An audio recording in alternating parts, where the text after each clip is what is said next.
Audio Jungle.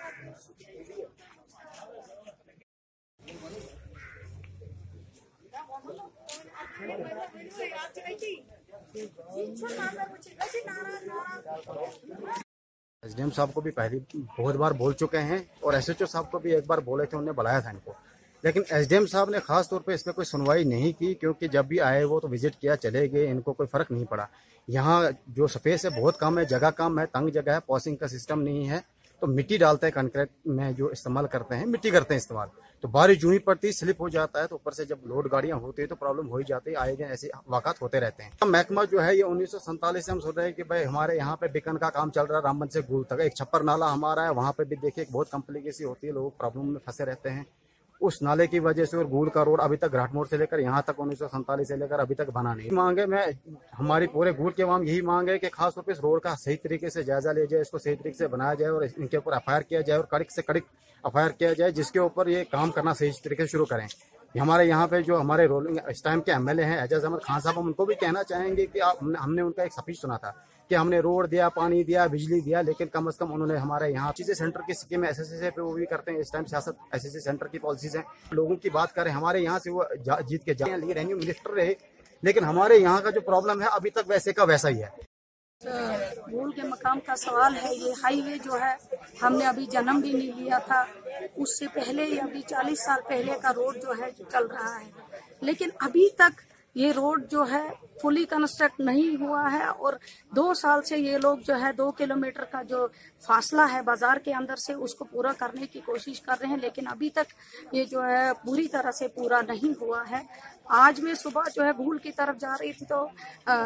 हमारा यहाँ गुंड से एक पेशेंट आया था, उसका हार्ट की कोई प्रॉब्लम थी, मैं उसको देखने के लिए उतरी, उसका ट्रीटमेंट करवाने के लिए, तो मेरे आंखों के सामने जो है ये गाड़ी जो अभी पलटी है, कि मेरी आंखों के सामने पलटी, तो शुक्र है अल्लाह का कि कोई उस गाड़ी के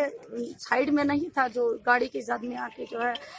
अपनी जान गंवा बैठा। और अंदर जो भी ड्राइवर था और एक लेडी थी, एक बच्चा था, उसके साथ में एक और जेंट्स था, तो शुक्र है अल्लाह का उनको ज्यादा चोटें नहीं आई हैं। लेकिन मैं यहाँ यही कहूँगी कि कम से कम बार बार इन लोगों को आगाह किया जाता है, चाहे एसडीएम साहब ने किया, चाहे तहसीलदार साहब ने किया, चाहे डीएसपी साहब ने किया, लेकिन गिरफ्त के कान पे जो है जूं तक नहीं रेंगती है। वो इस मसले को इतना लाइटली लेते हैं कि कोई जैसे कोई उनको बोल ही नहीं रहा है, और इसको इग्नोर करके जो है वो बार बार साइड पे चले जाते हैं। जहाँ की जैसे ही यहाँ पे हादसा हुआ मैंने ओआईसी से जो है कांटेक्ट किया, मैंने कहा अपने इंचार्ज को यहाँ पे भेजे, लेकिन अफसोस की बात है पूरी एडमिनिस्ट्रेशन यहाँ पे पहुंच गई, लेकिन उसका ऑफिसर जो है अभी तक यहाँ पे नहीं पहुंचा। मैं गुजारिश करूंगी एडमिनिस्ट्रेशन से कि इसको जो है कम से कम इनको बुलाइए और इनको बीच बीच में पैचेस रखे, पासिंग जोन रखे, क्योंकि यहाँ हॉस्पिटल है, हॉस्पिटल में कोई भी पेशेंट इमरजेंसी में लाया जा सकता है, और इमरजेंसी में उस हॉस्पिटल को गाड़ी, उस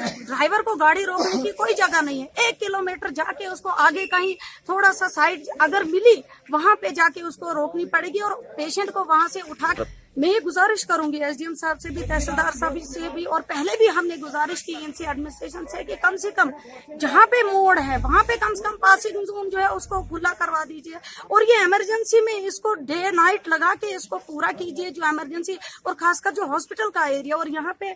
जैसे सुनने में आया पहले स्कूटर का एक्सीडेंट भी हुआ, कोई आर्मी गाड़ी भी यहाँ पे गिरी, और बार बार ये हादसे होते जा रहे हैं। और आज भी एक हादसा हुआ, मैं नहीं चाहती कि खुदा न खास्ता कल कोई ऐसा हादसा हो जो जानलेवा साबित हो सकता है। मैं पुरजोर अपील करूंगी, यहाँ डीएसपी साहब भी हैं, एडमिनिस्ट्रेशन भी है, कि इनके खिलाफ एफआईआर काटी जाए। और जो खासकर ये तेल जो केरोसिन आयल आज 6 महीने बाद जो है लोग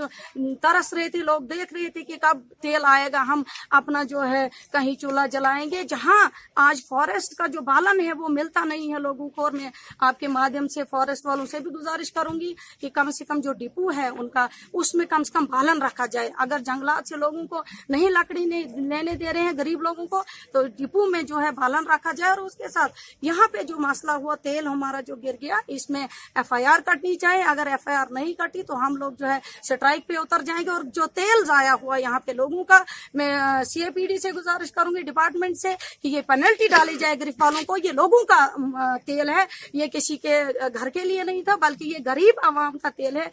इसी के साथ सरदार साहब से गुजारिश करूंगी कि आज ही फिल फोर जो है गरीब वालों को भी और ये जो है पावर डिपार्टमेंट वालों को भी बुलाया जाए और इसमें जो है कम से कम इसमें एक्शन लिया जाए जल्द ही। जैसे ये हादसे बार बार होते जा रहे हैं, इन हादसों को टाला जाए और ये जो तार है, पोल है, उसको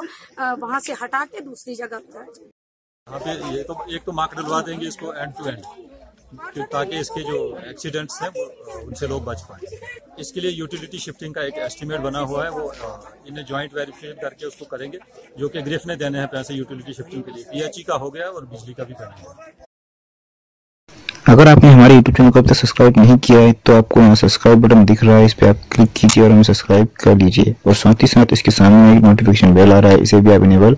कर दीजिए ताकि आपको तुरंत नोटिफिकेशन मिले जब भी हम कोई नई वीडियो अपलोड करें। तो चलिए हम